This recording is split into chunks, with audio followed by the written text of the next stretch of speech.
Hey everybody, welcome back to Riverwalk Talk. My name is Chip Harrington. I started this little show a little while ago to profile some different people, issues, and all sorts of things happening, not just in Ludlow, but all around. Today, we're going to be talking specifically about Ludlow. So I went to Ludlow High School, graduated there, played sports, football and basketball. But one thing that Ludlow has really achieved quite a bit of success in for many years, kind of goes up and down, but they're kind of back up again, is Ludlow Wrestling. Ludlow Wrestling has had this real great resurgence over the past couple years, and give a lot of credit to the coaches and the organizers and the youth program that we have in town. But it's kind of had a different spin on it in the last several years. We've got some girls that are on the wrestling team that are really making some huge inroads, not just in Ludlow or in Western Mass, and not just in the state, but nationally as well too. So today I've invited one of their coaches to come on to talk about the program and to see what's next. And that is Laura Williams. Hey, Laura. Hi. How are you? Laura. Good. How are you? I want to come over to you. So I know before the cameras came on, I was kind of giving you a little lowdown as to how this little program works. So yes. This is the Ludlow Riverwalk. We're at the tip of it right here. We're going to walk from here over to the clock tower. And I'm going to ask you all sorts of questions about Ludlow Wrestling. I love your shirt. Cool. Well, I thank you very much. It works out well. All right, let's go. So, like I was just saying at the top of the show, I know a little bit of the history of Ludlow Wrestling, and I think I have it correct in that Fred Sikirka, these are names you're not going to know, but people out there will certainly know. He was a teacher, I believe, over in Commerce in Springfield, and his kids were going to school at Ludlow. And we didn't really have a robust wrestling team at the time. This is like the mid-'70s, maybe even a little bit before.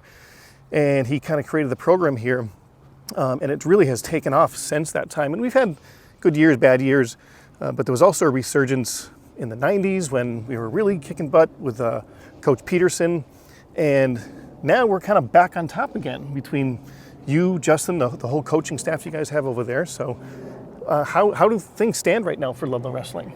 So we just had a great season. The kids went 10-1 for dual meets, and the girls took second in D3 states. So we've put that out there. That's known. We had a really strong year, and it was very evident that it was all the built-up hard work and dedication that so many kids brought to the team, because most of our team were returning this year. Right. So they'd been with the program since freshman year, most of them. We had like 11 seniors. So wow. It really just showed like they've put the work in and great things came of it. Yeah.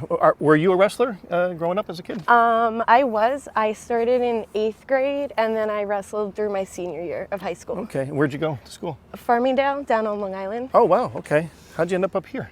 I came up here for Springfield College. Okay. And then when I graduated, my best friend was like, oh, I'm sticking around. And I was like, well, guess I'm sticking around too now. Thanks. Nice. Perfect. That's a benefit to us. Does Springfield College have girls wrestling, women's wrestling? I don't know too much. I don't know. I know there was like one girl on the team when I started in college. Yeah. But I do know they have a great program. Sorry, dog. I know. I do the same thing. You see a puppy. You got a puppy right behind us. Yeah, Springfield College is known for many things, but certainly sports. My nieces both went there and swam and had great careers over there. So girls wrestling, women's wrestling, like when I was growing up, there were girls did not wrestle. They, Title IX came in and that made sports equal for, boys and girls. But now it's a blended team. You guys all practice together. I don't know the history of that. Do you know when women's wrestling kind of really started becoming a big thing? So I wrestled 2008 to 2013, and I was like one of a handful of girls on the island, so very small. I'm trying to think the 2019-2020 season, I believe it was the first girls states. Okay. Massachusetts? Yes. Okay. I hope I'm not wrong, but I don't think I am. You know more than I do about that stuff. So I wasn't involved much in the wrestling world in my 4 years of college, but within those like 4 or 5 years of me being gone, it exploded enough to get a states tournament. Yeah. Well, And it seems to just be happening like quicker and quicker every year, where like numbers are just double and tripling. Right. It's such a great sport. I wrestled for 1 year when I was in high school, and I'm telling you, I played football, I played basketball, I've done all sorts of things. It was the most demanding sport, honestly, that I've ever been a part of, because not only is it physically tough, but mentally you really need to be in the zone to be successful. I mean, anyone can go out there and wrestle, but you really need to kind of be mentally and physically strong. Yes. Yeah.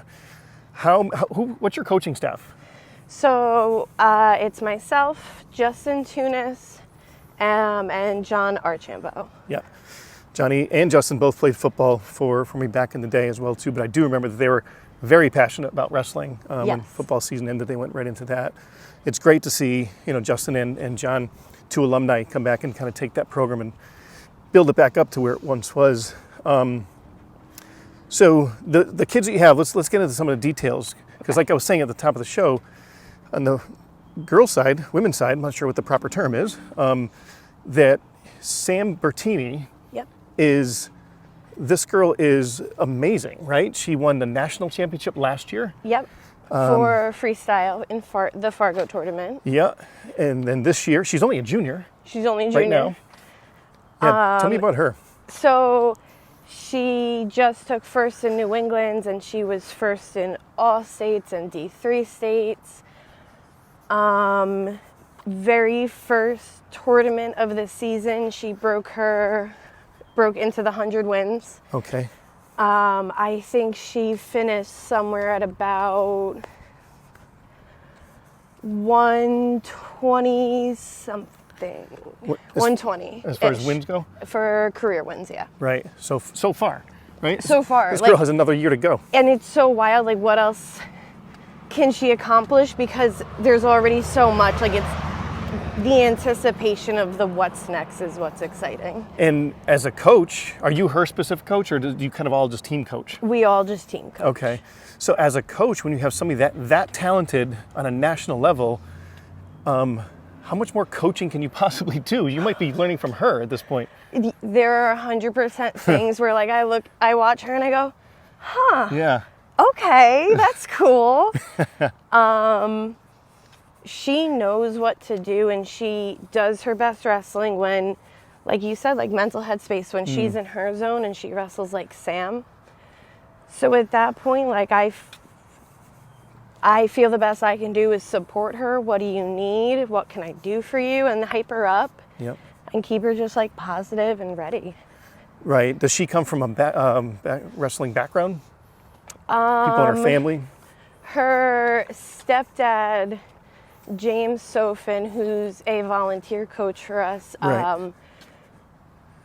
He has her involved in like, he takes her to all these wrestling clubs. She's been in it for years, jiu-jitsu. Yeah. So she's got like that fighting background. Right. And then he, goes out and gets her all the experiences to get her that good. Wow. Yeah. I know him. Solid dude for sure, and also a talented athlete himself. There's this old saying like, let's see, I can't remember the saying right now, but it's like kind of, if you have one strong person on a team, it kind of lifts the whole team up. Here, we'll go to the street over here so we don't get in these people's way. Does she kind of, because you have a lot of other talented kids too, but does Sam, with the amount of success that she's having, is she kind of lifting the whole team up because everybody's kind of reaching for that superstar talented level? Yes, she's definitely, and she's one of our captains, so she has that aspect as well. With the girls especially, she does a great job at helping them and leading them and showing them the way. And like, it's a lot of fun to watch them at tournaments where Sam's like, oh, this is this person. Right. And now it's been like a couple years, they're all making friends, and like, that's a fun one to watch as well. Right, because it really becomes a kind of a small community when the wrestling community, there's some big towns out there that have, strong programs, but when you get that elite status, everybody kind of knows everybody because they're seeing each other at all the tournaments, right? Yeah. In that level. So I don't want to just, we'll talk about Sam a little bit more, but how about the rest of the kids in the team? You told us how many numbers you have, but what's the breakdown freshman? Do you see more and more interest, people coming out at a younger age? This was the first year where our youth program, we had like a solid dozen kids every youth practice, which is awesome. I think we're going to get a couple 8th grader or coming in 9th graders next year. So that's really exciting because we're always nervous when we have 11 seniors going. It's a lot of turnover, right, for 1 year?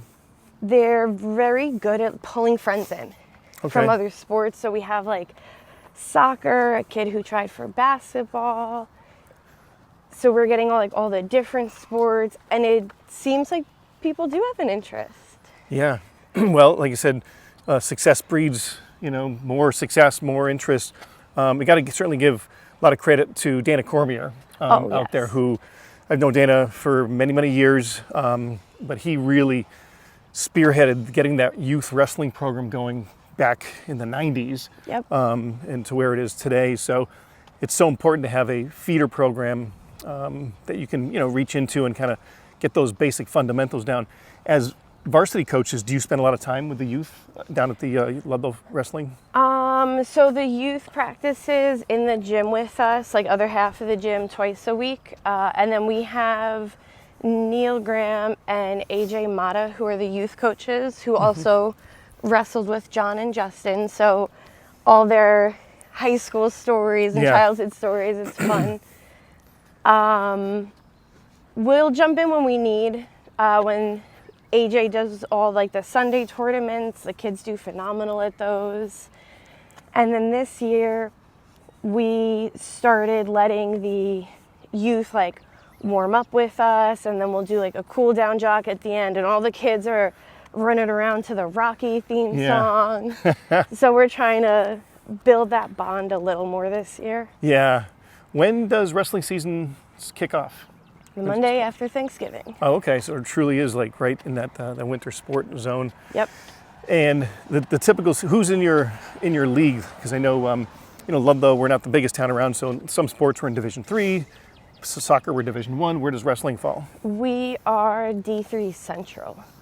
D3 Central, so Central Massachusetts? Central Mass. Oh, so who are you wrestling against? Who's your primary? So we see Ashland and Wayland and like all those kind of more out east. Okay. Is that because you're a little bit more dominant for Western Massachusetts, so they moved you into a different division? I think it has to do with enrollment. Okay. It happened a couple of years ago. I'm not going to pretend like I still understand the whole decision-making process on that. That's a Timmy Brillo decision, right? Kind of a thing. But Definitely not a Coach Laura decision. Yeah, for sure. I know, like say Ludlow Soccer, like we're one of the more dominant towns, not just in Western Mass, but all around. So, they have their rivalries around here, but usually for the tournament, it goes towards Eastern Mass and out there. Yeah. When you guys have your tournaments, weekend tournaments, are they typically going east? Are you going all around New England? We're going all around Mass, but we do kind of a lot in the Berkshires, like Taconic. We did the Berkshire holiday. Yeah. But then we'll go to like Weyburn and Woburn and Wayland. I got you. And then most of the postseason stuff is always out that way too. Yeah. Wow. I don't know if I asked you this, how many years have you been doing it? This is my 7th year. 7th year with Ludlow. With Ludlow. Outside of wrestling, what do you do? I am a high school teacher. Okay. And in the summers, I run an archery range at a summer camp. Wow. So I kind of do year round, and it's fun. And where are you teaching? Springfield. Okay, excellent. So education's kind of, have you always been focused on becoming a teacher and a coach, or did you fall into the coaching aspect of things? I fell into both of them. With coaching, it was my roommate knew someone, just like that grapevine, and 2018. Right. 4 girls on the team. They kind of want someone to roll around with them. And that's how it started. Wow, that's outstanding. Just like friends of friends. It was kind of cool. I would be remiss if I didn't talk about Michael Carolyn. So Michael Carolyn is a Ludlow guy. Okay. Graduated, I want to say 1981, but anybody out there who knows wrestling in Ludlow, you can't talk about Ludlow wrestling without mentioning Michael Carolyn. I have heard the name. Yeah. He lives out now in California now, but great wrestler, great person overall. In fact, I had him on one of my previous talk shows, which I'll put up here as well. But he kind of took the torch from like the Sakirkas and carried it into the 80s. And then, the 90s, that's when like Johnny and Justin, all those guys kind of came through. So Yeah. it's just so great to see the success over there. Do you, as far as working, you got the athletic side of things down, what do you need to do as far as academically for a student athlete to kind of keep them in check? How does that work? So we, I like to give us props. We're pretty on top of knowing if anyone's in trouble with classes. Yeah. Of course, I got my couple extra gray hairs this year at the end of Q2, but very proud. All of our kids passed. Great. No one failed. It was great. But that's also like super important. You can't have the sports unless the grades are there. Right. And I know in my case, certainly wasn't the greatest student. Any former teachers out there can remind you of that. But when I was in season for something, whether it was football or basketball or baseball, I tended to be more focused, because your time is so limited at that point. You don't really have a lot of time to kind of goof off and not do the things you have to do. Do you find that true for your student athletes? Yes. So last year the kids came to us and we're like, very, very smart group of kids. Like a lot of them are honors and AP, and they were like, we need shorter practices because we have a lot of homework and no time. Mm-hmm. So we're very, this year, time conscious of getting them in and out in 2 hours.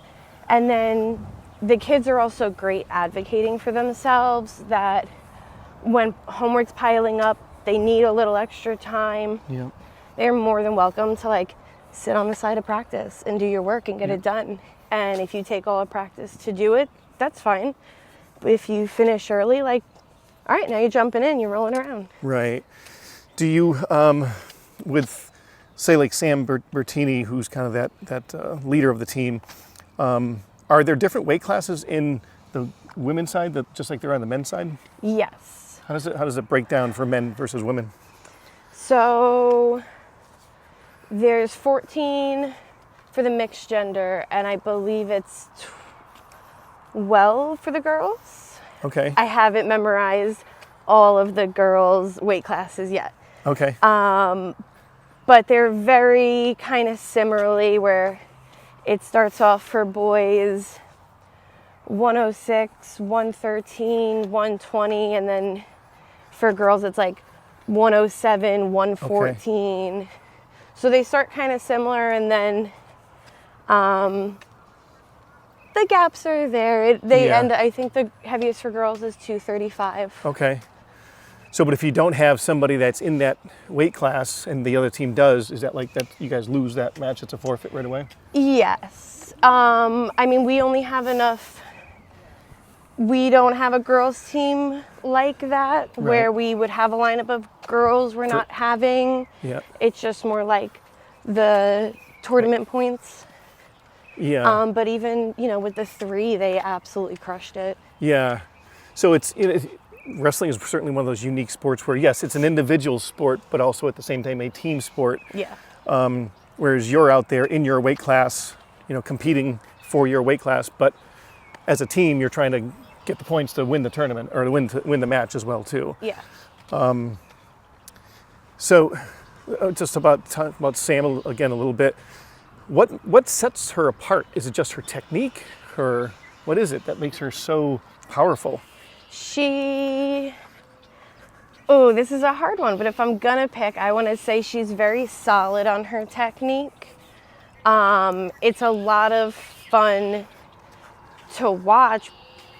I like the matches that are like going a little slower because you're taking your time to have that good technique, to be methodical about everything. And she's very dedicated. She'll be practicing like 7 days a week, and she off-season tournaments and practices, and I think the dedication she puts into it is a huge factor. Really separates her from everybody else.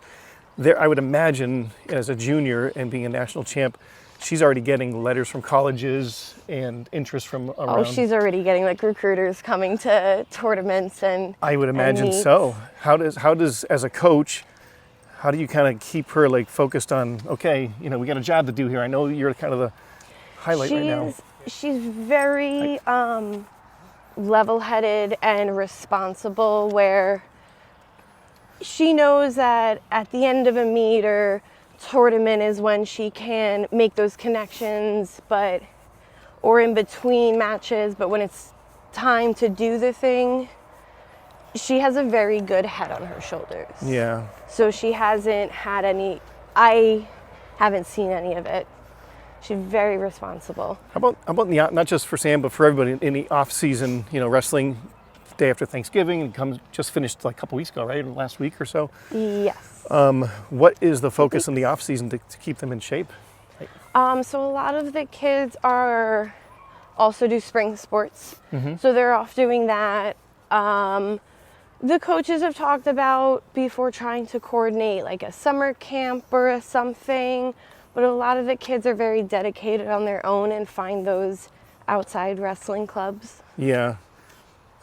So when you say outside wrestling clubs, because we have Ludlow Youth Wrestling, I don't know what theirs, I know they're a winter sport as well too, but I don't know if they do something in the off season, but are there other clubs in the area that they can just kind of go to in the summer?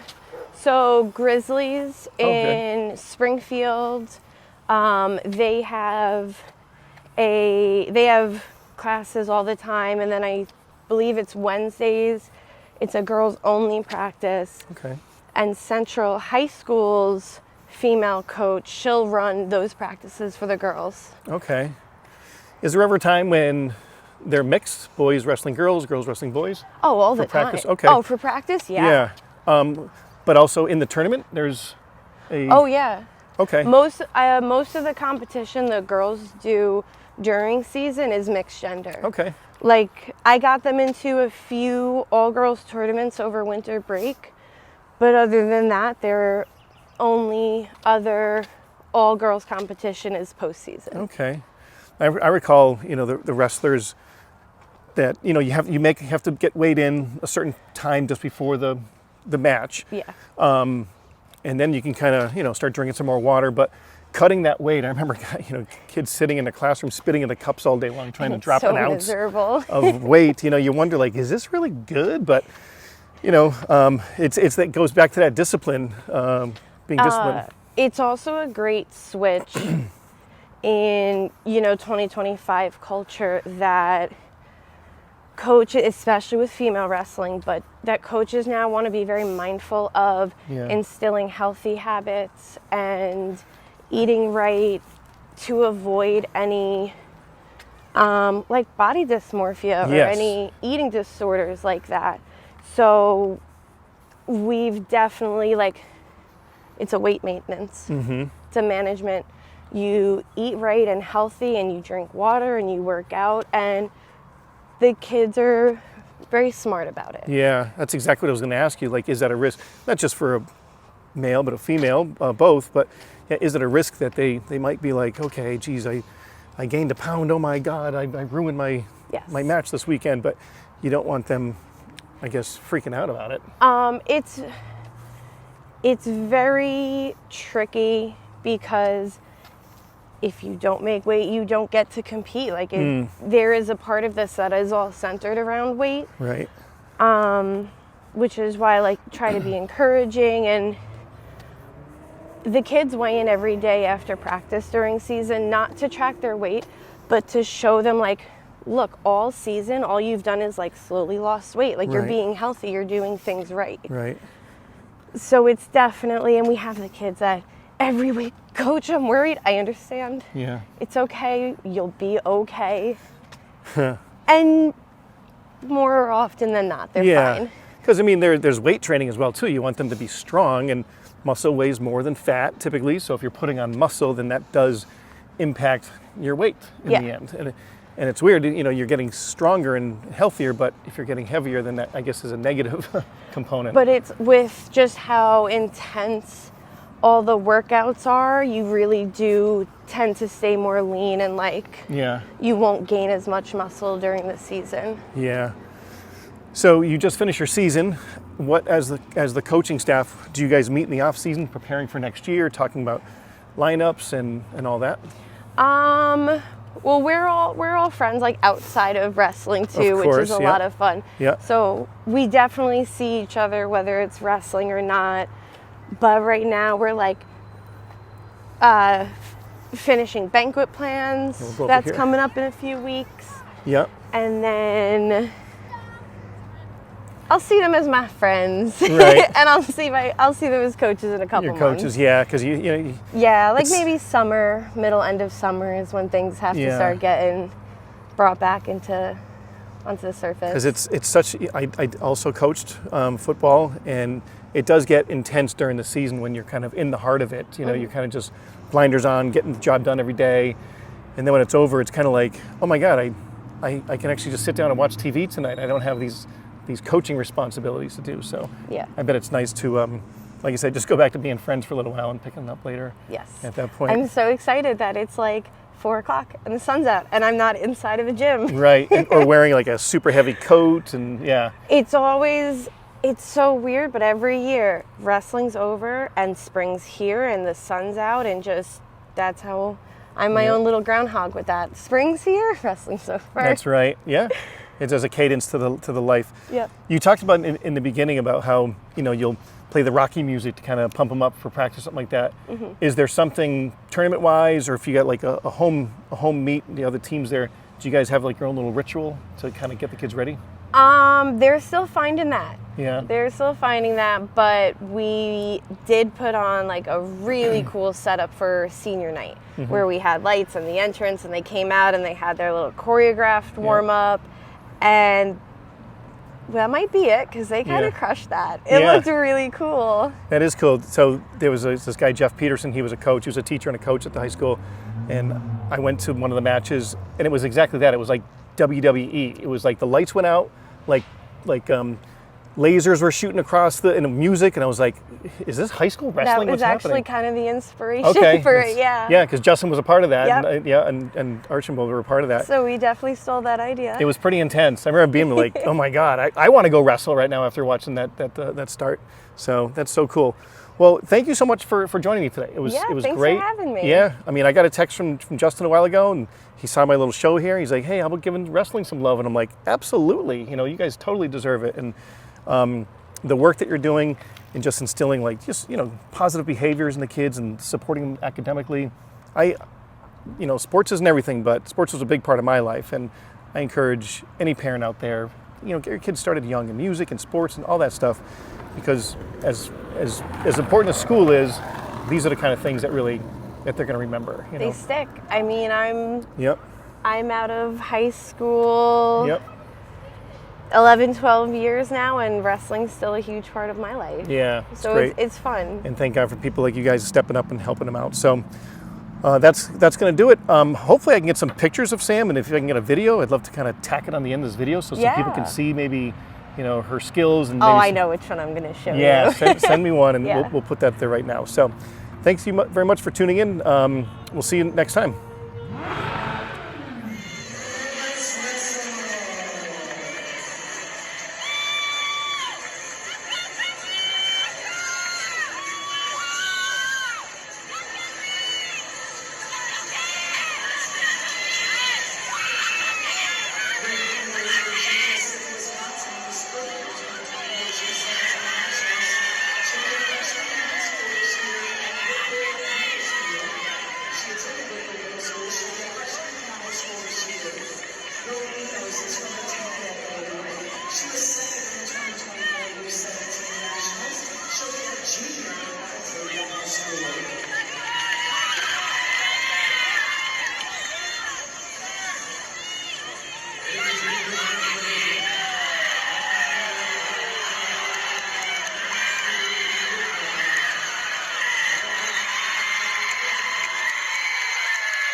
number 9.